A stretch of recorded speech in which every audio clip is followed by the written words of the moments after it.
All right, hello everyone. Welcome to Rebel, Excel, Relate. I'm your host, RB Kelly, and in an age where mediocre is mainstream and text is the new talk, it's more important than ever to courageously step up to the next level, and that starts in your personal life. That starts with you, which is why today we are all about communication and personal excellence. And joining us is Dr. Jack Schafer. Thank you for joining us today. You're welcome. Glad to be here. All right. So some of our viewers, unfortunately, they won't have heard of you. So what we're going to start off first is we're going to push the brag button. And basically what the brag button is if you were in a murder trial and you were the expert witness who could clear an innocent person's name, but only if the jury really believed in your credibility and in your experience and in your knowledge, how would you introduce yourself? Hi, my name's Jack Schafer. I'm a retired FBI agent. I spent 7 years as a behavioral analyst, in which we look at people, analyze them, and develop strategies and interviewing techniques to seek the truth. I've worked 20 years as an FBI agent in criminal investigations, civil rights investigations, white-collar crimes, and I also did 5 years as a police officer, where I got a lot of criminal, and I worked counterintelligence for a number of years. And that means simply I caught spies. So it sounds like you've really done everything, and you've seen everything, is what it sounds like. Not quite everything, and I haven't done quite everything, but I've done a lot. All right.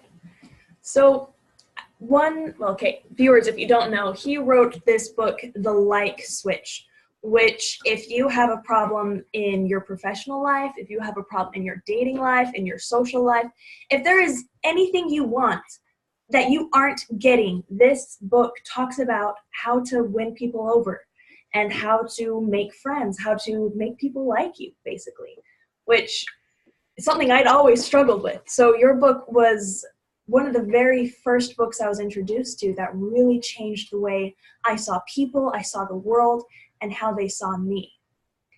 So what really inspired you to write the book? Where did this come from? Well, what I had to do as a criminal agent, talking to suspects, and also as a counterintelligence agent, talking to spies, I had to get them to trust me before they would confess or work with me against their country. So I devised a number of techniques that would enhance that relationship, because it's difficult, because they know I'm their adversary. They know when they talk to me, they're going to be in trouble if they say something. So what I have to do is overcome that threat that they have, become friends with them, develop good rapport, and then give them motivation to tell me what they wouldn't ordinarily tell people that may put them in jail for a long time. So if I can do that, certainly we can make friends with people using the same tools. And if you have time, it's an interesting story, because I was teaching some intelligence officers how to elicit and develop rapport with people. And there was 2 students in the class really early. And I asked them, "Why are you here?" And they said, "Because the techniques that you taught to our friends who were in the previous class, they used to go pick up women in bars. And it was so successful that we want to learn that." And I gently reminded them that that's not what we're here for. But I thought to myself, yeah, these techniques could work. And that's when I started developing the idea for the book. Well, it's really funny. Your book was published, I believe, in 2015. So it came out it came out in the year I was married. But as I read the book, you specifically talk about this friendship formula. And as I was looking at this friendship formula you described, I was able to look back at how I had won over my husband, and it was the exact step-by-step process that you lined out in the book, which, by the way, when I first met my husband, he totally thought I was lesbian, and we fought over everything. And so just at the very beginning, no one would have really thought we would end up together, but the principles in your book, those are the principles I used to win him over, and now here we are. Well, I hope you're happy. Thank you. We are. But I was hoping you'd kind of dive into this friendship formula and get in like the surface level basics and then dive into some of the meat behind it. Yeah. So basically, the friendship formula came from, I guess, the position we were in the behavioral analysis unit. And a lot of agents would come and say, how do you make friends with people? How do you talk to people? Because the younger generation don't have those types of skills, unfortunately. So we got together, a friend of mine, Joe Navarro, and I got together and started thinking about how people make friends. What are the basic elements involved in all friendships, not just developing, sources, but also,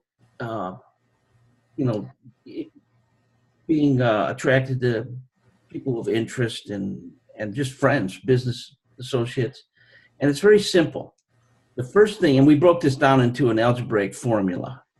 And, after a lot of my lectures, the ladies would come up and say, you've destroyed my image of relationships, because now it's an algebraic formula. And I thought it was puffy clouds and soft music and cotton candy.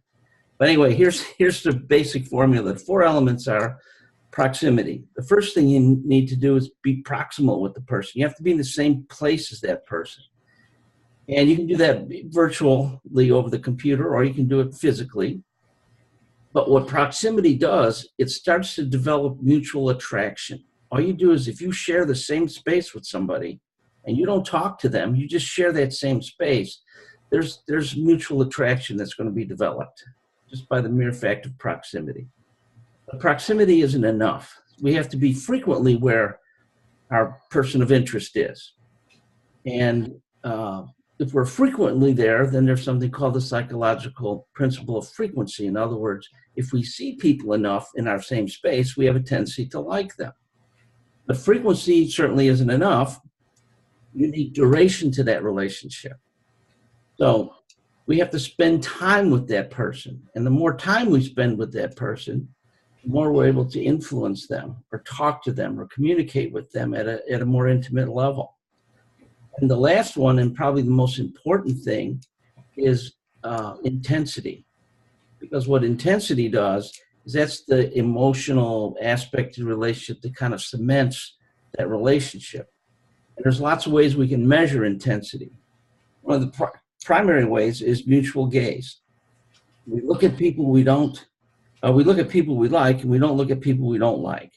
So mutual gaze is something that very powerful for an intensifier.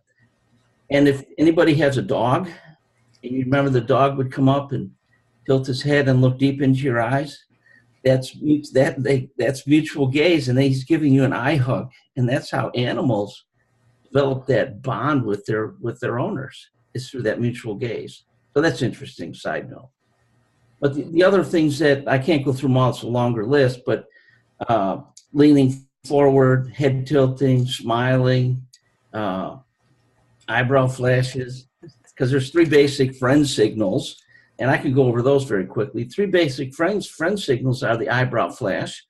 This is a signal, a long distance signal, that when we approach somebody and they approach us, we will eyebrow flash one another. And it's a quick up and down movement of the eyebrows. And what that means is, I'm not a threat. So you can test this out when you see somebody for the first time in the day. You go, hey, how you doing? And they go, hey, how you doing? And the second time you see them, you don't have to say anything.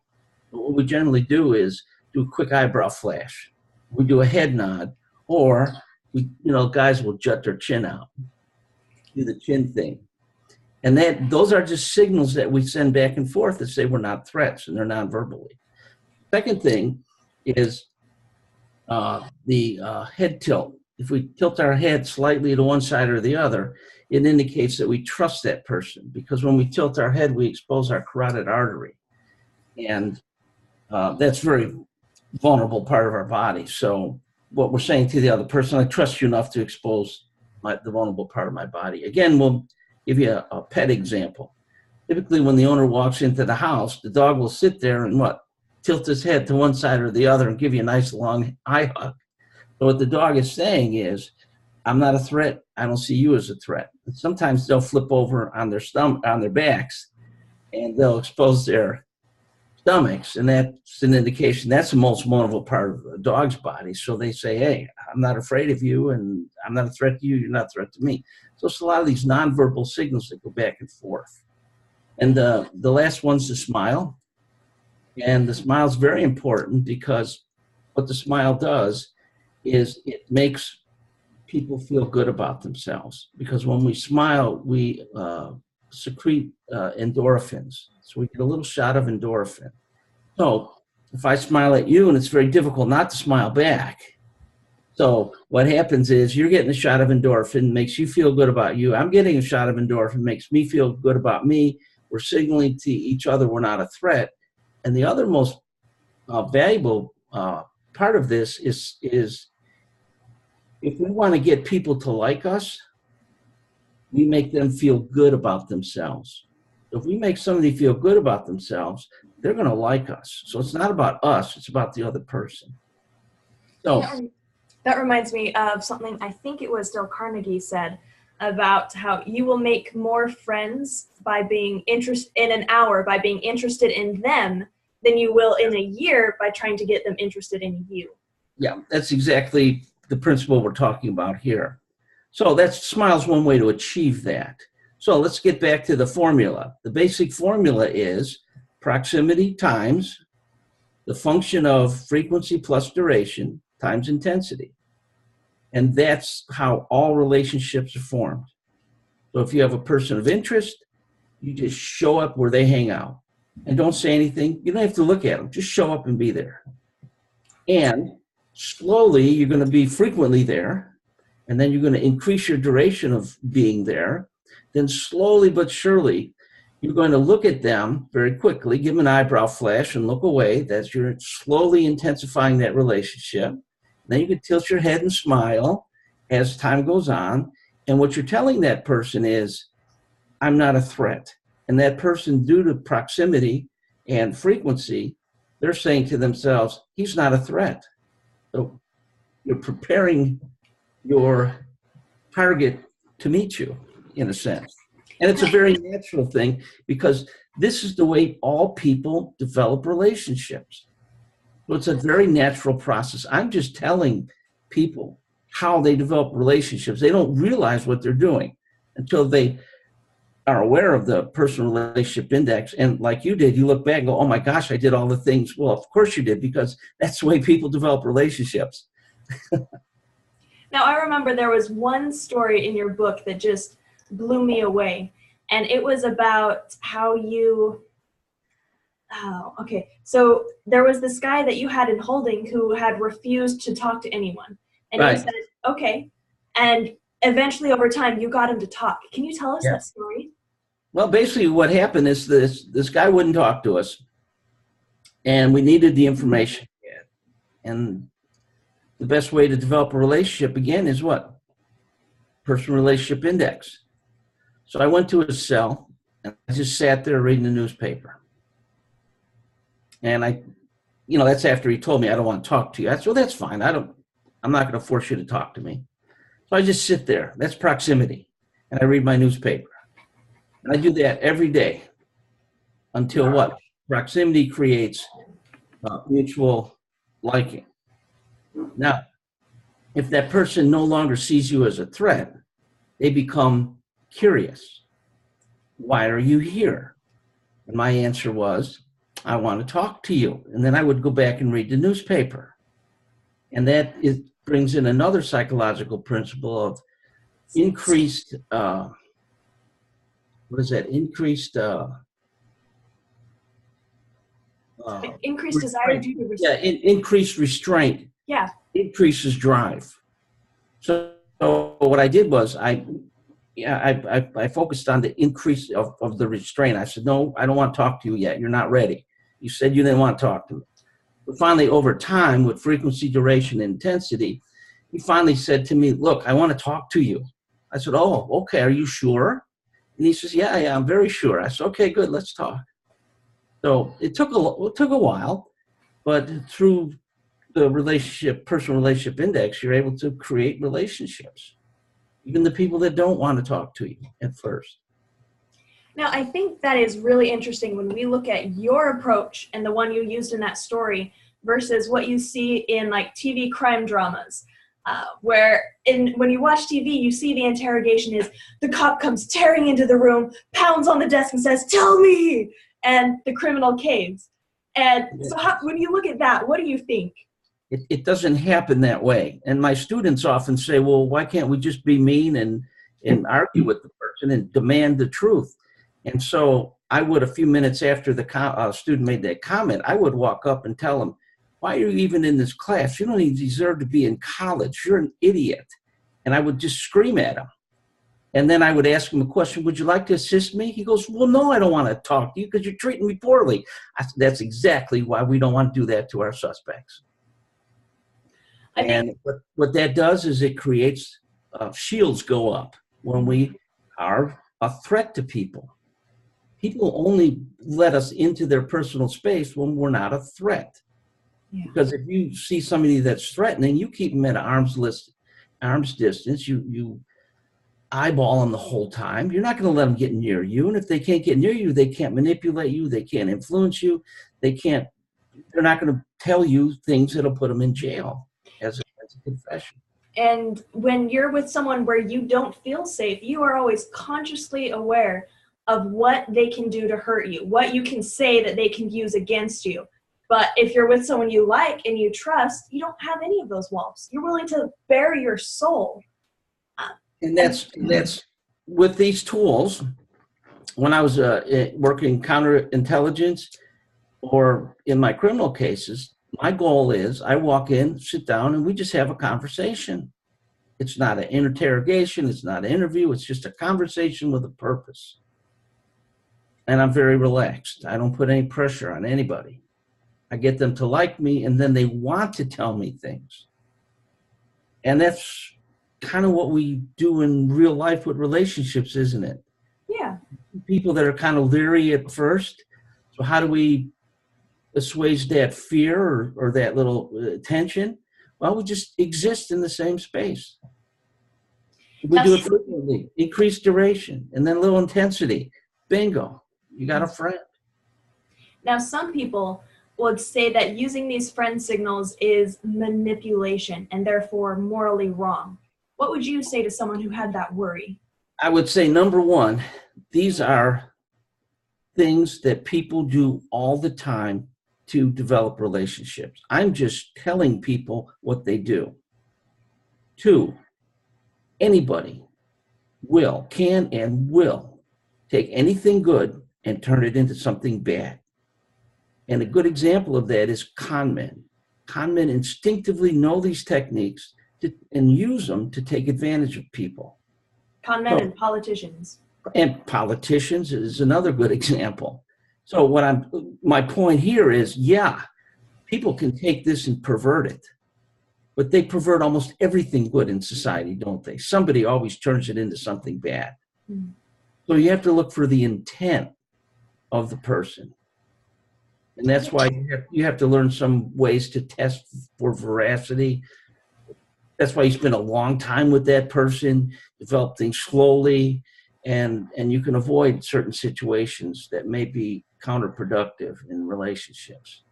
I think that's a really good point. If you were to look at this information or like firearms or like the free speech, any other thing, and you were to say this could be perverted and used for evil, therefore people can't have it, that would not really be a society worth living in.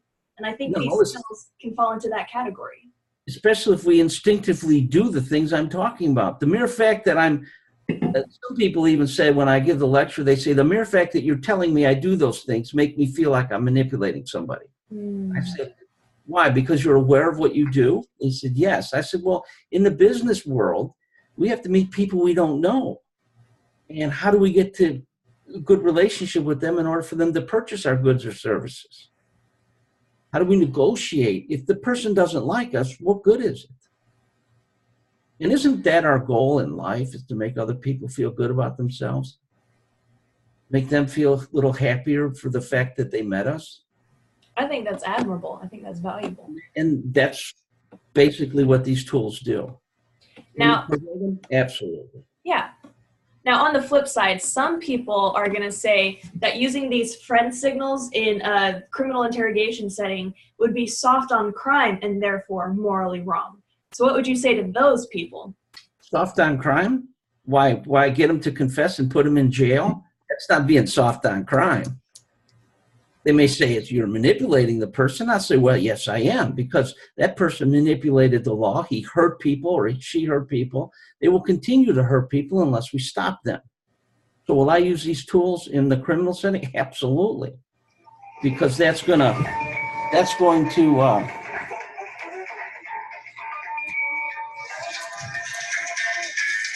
sorry about that. You're good. That's what's going to I lost my train of thought. It's what's gonna get them off the street. Yeah, that's what's going to get them off the street. So yeah, I don't feel bad about using them. I don't feel bad. There are some people, I've seen this, maybe my husband is a little more of the stereotypically masculine, where it's like stoic, and I'm not gonna, for him, these skills, they don't really make sense. So what could I say to him that would really make this, like, crack open this nut where it's like, oh, obviously I should use these skills? Tell them, and I run into skeptics all the time. You know what I tell them? Don't believe me. Go out and try it. Go out and observe eyebrow flashes, head tilts, smiles. Observe personal relationship index. And then you're going to be able to see for yourself that they work. And a lot of people email me back. I didn't think that would work, but I went out and did it. And my gosh, it works. Well, of course it works, because that's what normal people do when they engage in relationship building. Of course it works. So one of the things that happens in your book is you talk about these laws of attraction, and not the secret laws of attraction. You talk about things like reciprocity, curiosity, personality, self-esteem. Can you help us understand what are these laws of attraction and how do they work in human relationships? Well, a lot of times, I wanted to look to see what attracts one person to another person. And then based on the research, I developed these laws of attraction, which are part of the psychological literature. And one of them, I find the most interesting thing, is the law of misattribution. In other words, if you are feeling good about yourself and you don't know where that good feeling came from, you have a tendency to misattribute that feeling to the person you're nearest. So it's a good idea. If somebody's running, they get endorphin rush. At the end of the running, they don't necessarily know where that good feeling came from. If you happen to be there, they will misattribute that feeling towards you. I actually have an example of that where I was the one doing the misattributing. So I was going to a chiropractor doctor's office nearby, and I didn't have the cart, so I would bicycle there. And at the end of the little exercise, I would feel so great, and I thought it was the chiropractor. And so I went there over and over till I finally realized, wait, they're actually a subpar chiropractor. It's just the bike ride that makes me feel so great. Yeah, and you misattributed that feeling. So the other thing that's interesting is when we are fearful and we share a fearful experience, we have a tendency to misattribute that feeling to the people we're with, and that forms a closer bond. So I often suggest that when you want to take somebody out on a first date, take them to a scary movie. Because if you're both scared, and it's a scary movie, although it's, there is some fright there, that's going to increase the predisposition to like one another. So you can use that misattribution kind of cleverly. I think that is really clever. Or you can go bungee jumping or go down Pikes Peak without brakes in your car, or something that would cause that, that bonding. Because it happens with cops. Cops are bonded because they have that shared traumatic experience. People in the service, the military, they go through brotherhood. Yeah, that brotherhood, that's formed by sharing that traumatic event. So we're just looking at that in a minor way, taking advantage of the same psychological disposition. So one of the other ones you mentioned curiosity, reciprocity. I thought it was really interesting with reciprocity, how it could be something so little that would trigger this psychological phenomenon?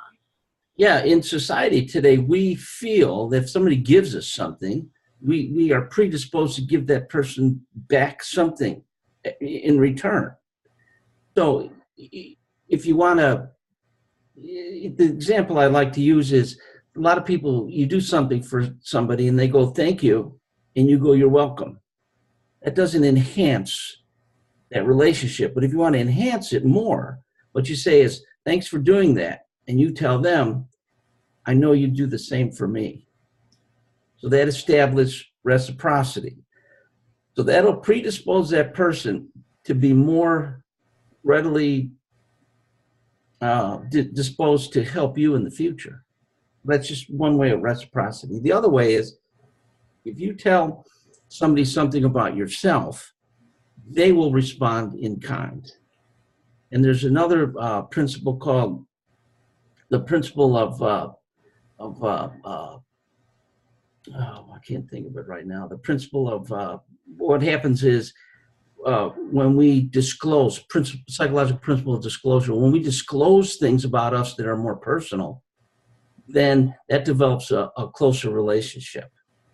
So a lot of times when you see people speeding up the relationship, they are disclosing more intimate details about themselves, and they're getting the other person to disclose more intimate details about themselves, and therefore that disclosure makes them feel a lot closer. And I think you mentioned that's something that can go wrong in online relationships because you're so far apart you can't see the other person, but it feels safer to tell them things because you're not staring them in the face, which can lead to you disclosing too much too fast. And then you get a tendency to like that person a lot. And if you don't see that person, then you develop this fantasy image of them. And then that fanciful image of them rarely comports with reality. Yeah. So if I talk to you for a long time or email on the phone or email you a lot, and then I see you, I go like, oh my gosh, you're not even close to what I imagined you'd be. You don't fit the image that I had of you. Therefore, you have a big problem. Mm-hmm. So it's best if you can develop a relationship, initialize a relationship, but try to meet that person either face-to-face on Skype or some other social media, meet face-to-face in a public area so you don't fall into that problem. Because when we talk face-to-face, if I say something too intimate, you're going to give me the look like, what? I don't know. We're not going there. So I pick that signal up, so okay, we're not going there. So there's more controls on the relationship because we rely a lot on visual skills in our relationships to monitor. So we're not very good at it on the internet because we're not very good at nonverbal. We haven't really figured out writing yet. That's not a thing we're wired for. We may, and I think the way they try to compensate that is through these emojis. You know, you send a little smiley face or a little sad face or whatever. I don't do the emoji. I think they're hilarious. They got so many of them now. And I think that what that does is try to add that visual, certainty, that extra emotional tone. Yeah. So you know what you're getting into. Yeah. Now, I also think that these skills, it takes a little bit of practice to really figure it out, make it feel natural instead of awkward. So what advice would you have for people who are just starting out they're just starting to figure out their people skills? What are some of the pitfalls they're going to fall into?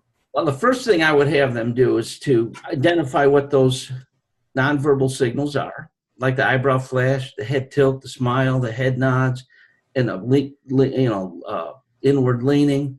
I would have them just identify what those variables are. Then I would have people go out into the real world and start looking for them and say, oh my gosh, I'm doing it. People are doing it to me. I see other people doing it to each other. And a good way to do this is when you go into a restaurant and you see a couple walking in the restaurant, you can start to analyze or look at this behavior. First thing you want to look at is when they walk in and they're holding hands, are they grasping each other's hands? Are they entwining the fingers? If they're grasping the hands, it's not as intimate as entwining the fingers. So if they walk with their fingers interlaced, then that's going to be a signal that that's a closer relationship. So they're going to sit down in the restaurant, and here's what you're going to see. Number one, they clear everything that's in the middle between them and the other person they're with. And then they're going to lean in, they're going to smile, eyebrow flash, tilt their head, they're going to touch, and they're going to start whispering. Oh, that's funny. And those are feet touching under the table. Yes. And those are all the ways that you can observe human behavior in its natural form. And then you can start identifying what those behaviors are. Now, the last part, you want to emulate those behaviors. And that takes practice. Yes. So practice to get the feel of what it's like to eyebrow flash intentionally. So when I walk into a suspect that I don't like, I'm going to intentionally do an eyebrow flash, even though I don't feel it's genuine. I'm just going to emulate that. And I think that emulation is the part where people are just going to have to be prepared for the awkwardness and keep going. Yes. I remember growing up, my parents thought I was slightly autistic because I really struggled with connecting to people. So when I finally started reading about body language and testing it, I could read an exact description of what I was supposed to do, and it still wouldn't quite translate. So I remember I was trying to learn how to mirror people, and I did it too much. So the instant someone moved, I would mimic them exactly. And I could predict what they were doing, so I could almost move in unison with them. And instead of it drawing us close together, it actually drove people away because it freaked them out. Because it was a little too obvious, and it turns out a little creepy. Yes. And I think that is something that can happen with these friend signals if you haven't practiced them enough. Like an eyebrow flash can easily become creepy if it's just like eyebrows, too much. Yeah. Or a fake smile like this can really put people off.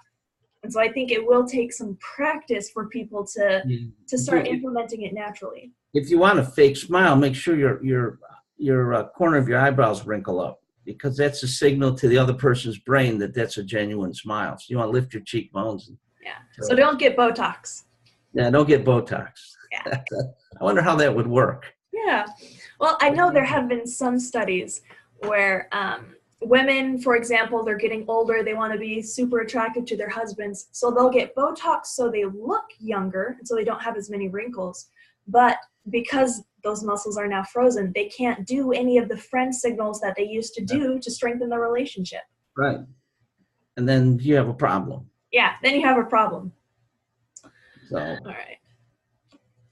So what is really your favorite part of the book? If you had to pick just one page or one chapter to have someone read, what would you have be the pinnacle? Probably the two things that are associated would be the personal relationship index, which is the base for all relationships, and the golden rule of friendship, which is if you want people to like you, you make them feel good about themselves. And what makes that so powerful is every time I meet you, I make you feel good about you, the probability you're going to want to see me again increases significantly because you want to get that same good feeling again. So now I won't have to invite you to come see me. You're going to think of some excuse to come by and talk to me or be with me so you can get that same good feeling again. Yeah. And the ironic thing about you putting the other person first is they will bend over backwards to help you if you have something that needs to be done. And that's ironic, isn't it? Because it's not about us, it's about the other person. And the other person wants to help. They don't feel forced. They want to help us. Why? Because they like us. We do things for people we like, genuinely like. So actually, isn't that what we should be doing every day, and we don't? And why can't we make other people feel good about themselves? And it's called the ego. We think the world revolves around us. Now, you think the world revolves around you? I would say, no, you're wrong. It revolves around me. Yeah. Yes. And I think what's so funny, what's so ironic about the principles that you teach are that if you do put someone else first, there's every chance that they will do the same. And so putting them first still only benefits you. But now it benefits them as well as you. Well, it benefits them because when you do something good for somebody else, how do you feel? You feel good. They feel good. Isn't that the friendship, golden rule of friendship? If I make you feel good about you, Ben Franklin figured this out. It's called the Ben Franklin effect. If I ask you to do me a favor, you would think I would like you more because you just did me a favor. No, you like me more. It's just the opposite. Because how do you feel when you do somebody a favor? I trust that they're like, when I need a favor, they're going to be there. But you feel good, don't you, when you do somebody a favor? Oh, wait a minute. That falls right into the golden rule of friendship. If I can make you feel good about you, you're going to like me. Yeah. So again, it's putting the other person first. And it's just about how do you develop deeper relationships with people. And I feel like we're in a time right now where via text, via social media, many relationships are just getting shallower and shallower and shallower, less meaningful. And then when you look at the political climate where our political parties are being so far divided, it seems like we are seeing personal relationships and friendships and people skills under attack, under serious attack. Yeah, absolutely. And if I told somebody I'm going to teach agents how to talk to one another and become friends, if this was 25 years ago, they'd laugh me out of the office because everybody knew how to do that then because we didn't have computers and all the things that we have now. We'd have to actually go out and play in the backyard. With other kids. Yeah, with other kids, and we'd have to go down and play in the ball field. And if we got in a fight with somebody in the ball field and he happened to own the bat and the ball, he's going home. So what are forced to do? We're forced to say, wait a minute, let's negotiate. Let's do a do-over. Let's do a mulligan. Okay, all right, okay. So now you're resolving conflict, and those are the skills that we use when we're adults. People today don't have those skills to the same skill level that we had those in my generation, and that's hurting a lot of relationships today. Well, I think it's interesting. So I speak on body language and a lot of these nonverbal communication strategies. And when I go to, say, a Rotary Club that's filled with mostly older people, they're like, yeah, I already know all of this. But when I go to a high school where I'm teaching 16, 17-year-olds, they are like, oh, what? They're just blown away. And I think that's, well, one, there's a lot of job security for people like me because of that. But on the other hand, it really kind of makes you wonder how things are gonna move. But I think we're gonna get more adept as we're more. We use the internet more and the texting and whatever we do in social media. I think we're going to develop over time, maybe a generation or two. We're going to develop those same skills that we have visually now. I think that will be interesting to see. Well, because also when you look at teenagers and millennials now, there is anxiety and mental illness are just on the rise. And I think, well, we're social creatures. We are designed to connect with other people. We outsource our sanity to other people. Yes, and absolutely. so when the social networks are all online and all fake, and it's not good for us. And they don't know how to meet people. Yeah, we don't know how to make friends anymore. Yeah, and I've seen this in freshmen with the freshman class. They're all lonely because they don't know how to meet people. Yeah. Like use the personal relationship index, right? They're like, wow, that's pretty cool. And then they come back. Magic. I made friends already. I said, well, congratulations. Again, what's shocking is when you have the right tools, it is so easy. Yeah, so absolutely. Easy. Well, and these tools, what's good about these tools is it's what we do normally when we make friends. I'm not teaching you anything new. I'm teaching you to recognize what people already do when they make relationships. No, it's not outside tools. It's not magic. It's just doing what people naturally do. Yeah, except now you're aware of it. Yes. And you can consciously make sure that you present yourself in a friendly way. present yourself in a way that people see you as inviting and non-threatening, and they're not afraid to come up and talk to you. And I think that's one of the things that's been the most interesting when I work with clients and when I look back on my own journey to people skills, that when I didn't have these skills, I thought I had to wait and have people approach me. And it was like everyone was stuck in their own little waiting game, waiting for someone to come and make friends with them. Yeah. But once I had these skills, I could either use them to invite someone over to talk with me, or I could use them to go and broach someone's bubble and they'd be happy that I was there. Yeah. And it was just so easy and so simple. Once you know the tools. Yeah. And you got to practice. You got to practice with the tools. You can't just go out and do something and have it appear. You have to practice. It takes. And there will be some trips and some awkward parts first. Yeah, and the relationships are tough. Even if you know all the skills, it's hard to keep relationships going in a positive direction. It's easy to get them going in a negative direction. You don't have to worry. Yeah. The mystery isn't why half of marriages end in divorce. It's why all marriages don't end in divorce. Like, really. Yeah, they should, I guess. But I also want to ask you, you sent me this a while ago, this Catch a Liar PDF, that, like, there is so much in here. I've reread it several times, and each time I have to slow down and read it again because there's so much in here about lie detection and personality. And so I was wondering if you'd like to, if we could kind of swerve into this for a minute. Sure, if you have time. Absolutely. So you're talking here a little bit about human communication and deception and how they're intrinsically tied together. Can you explain that a little bit? Well, one of the main things that we do when we talk to people, we have a natural tendency to want to believe what they tell us, because that makes things run smoothly in business and personal relationships. Because if we didn't believe what everybody told us, we would then have to spend most of our time trying to verify all the facts. Which would take a lot of time and energy. Yeah, it takes a lot of time and energy. So we have this natural tendency to believe somebody.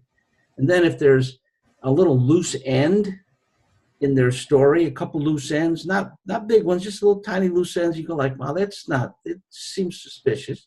But if we like that person is going to overlook those tight ends and kind of tie them together themselves. Well, I know this is what he said, but this is what he meant. And that is a way that we're vulnerable when we talk to people.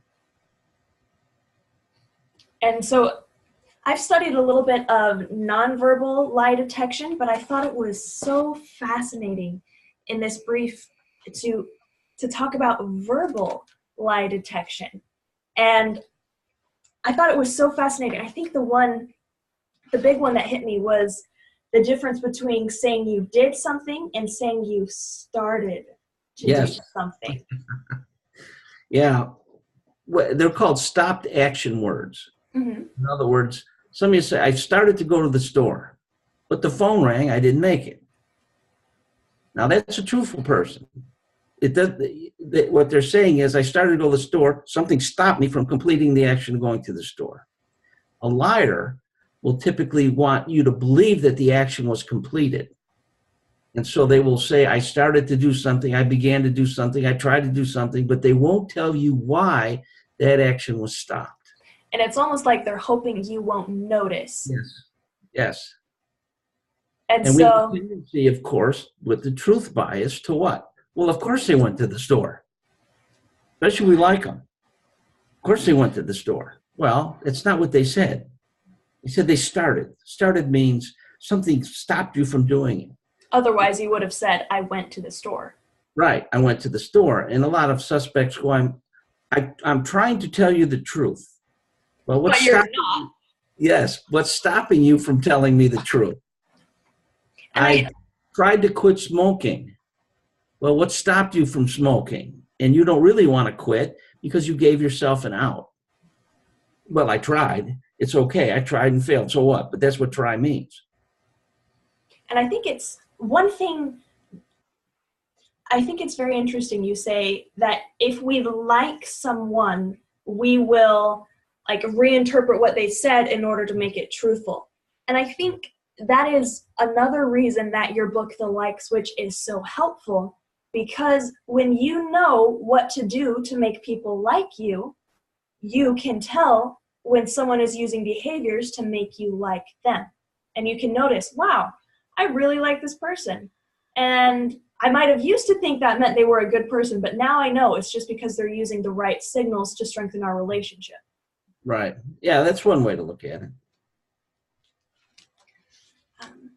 Now, I really liked the example you used with the started and stopping, how you talked about, say if someone was involved in a car accident where they had swerved into another lane and hit someone. And the police officer, when he gets there, they might have said, I started to turn on my signal, I looked over my shoulder, and I moved lanes. And the key word for the police officer to know who was at fault would be started.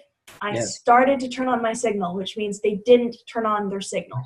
They started to, but something prevented them from turning the signal on. In the case you just mentioned, it would be changing lanes, which clearly puts them at fault. But the police officer, if he's not aware of stopped action words, may misinterpret that to mean, he turned his signal on, changed lanes. Now, one of the ones I struggled with a little was the good-bad continuum. Can you kind of help me to understand the good-bad continuum? If somebody says, what I did really wasn't that bad. Okay, in order for them to even think or to get a deeper insight into what they're thinking is, in order for them to even say it was a bad thing, they had to interpret their actions as bad. On the good-bad continuum, it's from neutral to bad.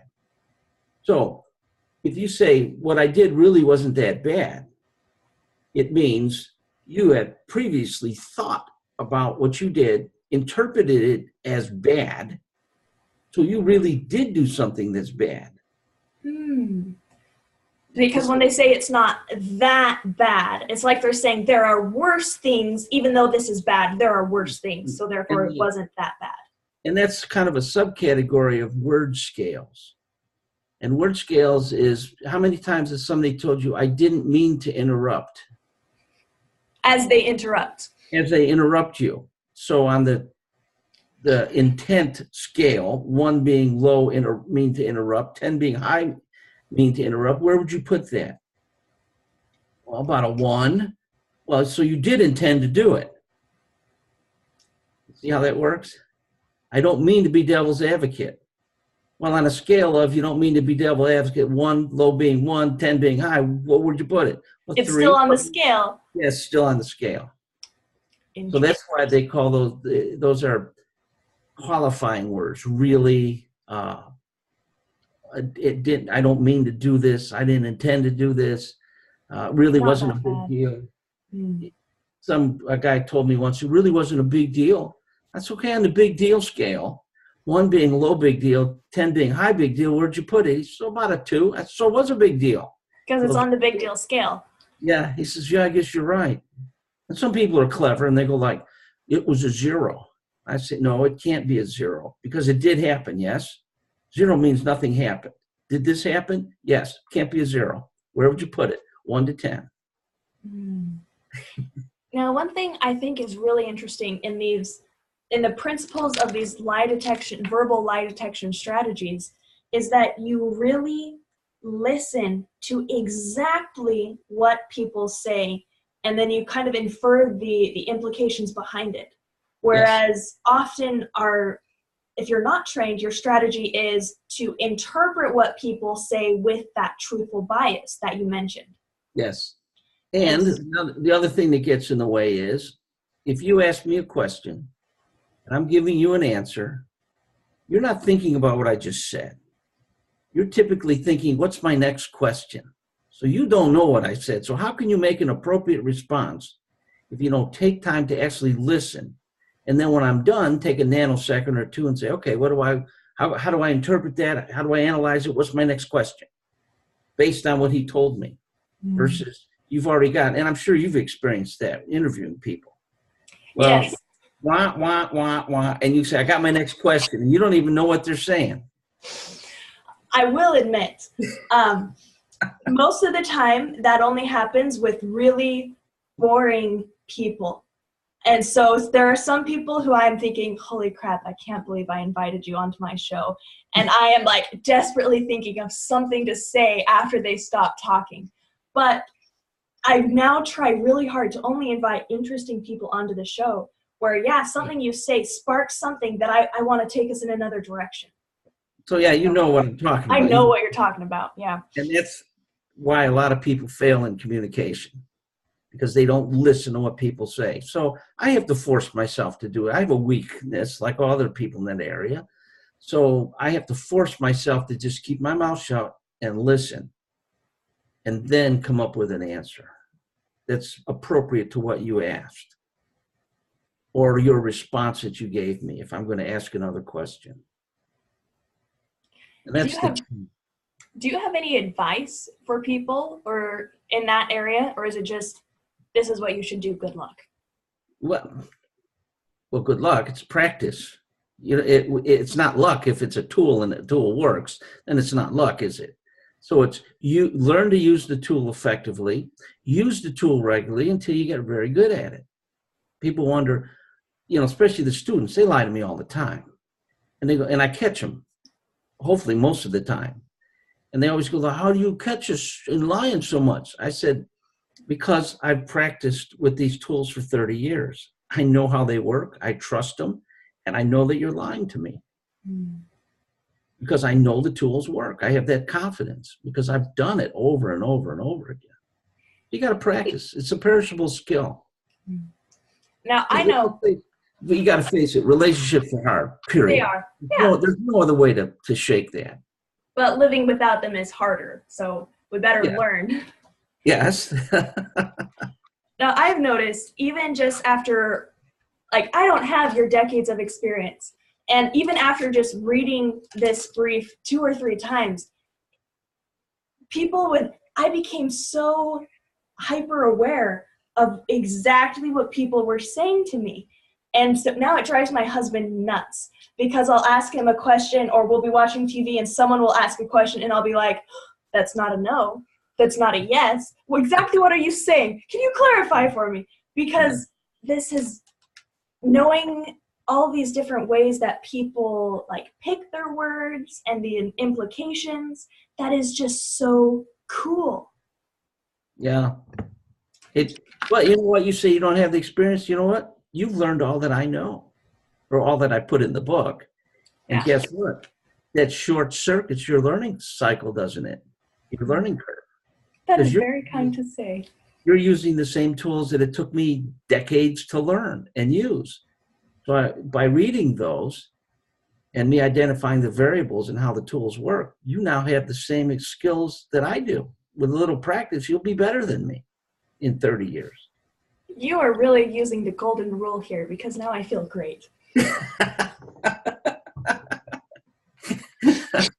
Well, there's another, the secret to that is, you know how you flatter people? Most people, direct flattery doesn't work because shields go up and it's too obvious. Somebody wants something from me. Well, the best way to flatter somebody is to allow them to flatter themselves. So is that what you did? Yes. Can you walk us through that? Let's use that as an example. Basically, what I did was I made you feel good about yourself. I didn't flatter you. I allowed you to flatter yourself. So you gave yourself a nice psychological pat on the back and say, "Oh, that's me. I'm doing really well with this stuff." But I didn't flatter you, did I? I allowed you to flatter yourself. I'm still a little confused on what happened. So can we like break it down and take it step by step? Well, I said, you said I'm not I'm getting better at this or something, you said? I don't have your decades of experience. And I said, but you do have the tools that I have. So you can do the same thing I have done. And it took me decades to do it. You can do it because you have the tools now to short circuit that learning curve. And you're like, oh yeah, I guess I do. So it's almost like, because I think highly of you, that really flattered me. But if I didn't have a high opinion of you, then it would have been like, yeah, it wouldn't work. Interesting. So, but if I directly flattered you and say, oh, you're this, you're that, you're this, you say, oh, he's just saying that. Yeah, no, you've had those experiences. Students come to my office and they go, oh, Professor Schaeffer, you're the best professor in the whole world and the best professor I've ever had in my life. Yeah, what do you want? Well, I'd like you to do this or that. You know, the shields go up. Now, I teach my students the clever way to come into my office is say, Professor Schaeffer, I'd like your advice on something. Now I'm thinking, well, yeah, they want my advice because I'm Who wouldn't? Who wouldn't, right? So that is a way to introduce yourself, allow the person to flatter themselves, get them to like you, and then they're more apt to at least negotiate with you whatever you have in mind. That is really clever. I think there was another example in your book, now that I'm thinking about it, where you used, I think, an empathic statement, some sort of presumptive statement. For example, a man and a woman in a bar, and the man, he's kind of trying to hit on her. And so he says, it seems like you have, it's like, do you remember what I'm talking about? Do you remember it's called empathic statements. Yeah. Powerful way to develop rapport with somebody. And you can't say, all you're doing with an empathic statement is taking what that person feels, their physical disposition, their emotional disposition. You're using words to mirror it back to them, not you're just using parallel language. So if you see a person in the bar, and I think the example I used was a guy walks up to the girl and sees that she's having a good time at the bar, that he says, oh, I see you're having a good time this evening. And all that he's doing is making it all about her. And she's going to say, yes, I'm having a great time because I just finished a big project at work. Now, to make that as an empathic statement, so you worked really hard on that project and you did really well and you deserve to go out and celebrate a bit. So now you're not only using an empathic statement, you're allowing her to flatter herself. That's exactly it. And I think in the example in the book, you took it one step further, something like, only like, you must be a really hard worker, or. Yeah. I don't remember the exact. But this, it's like, you're so busy in your world. How do you even have time? It takes a special person to have time to do podcasts and to talk to people and get them to even come on your show. You are flattering me. Holy crap, you're really good at this.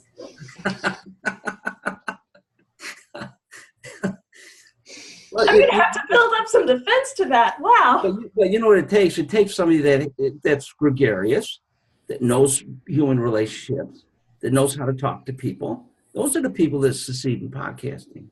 I'm really trying hard not to be flattered, but it's not working. You can go on and on. Oh, man, I think I'm actually blushing. Wow. Yes, you are. All right. Wow. Okay.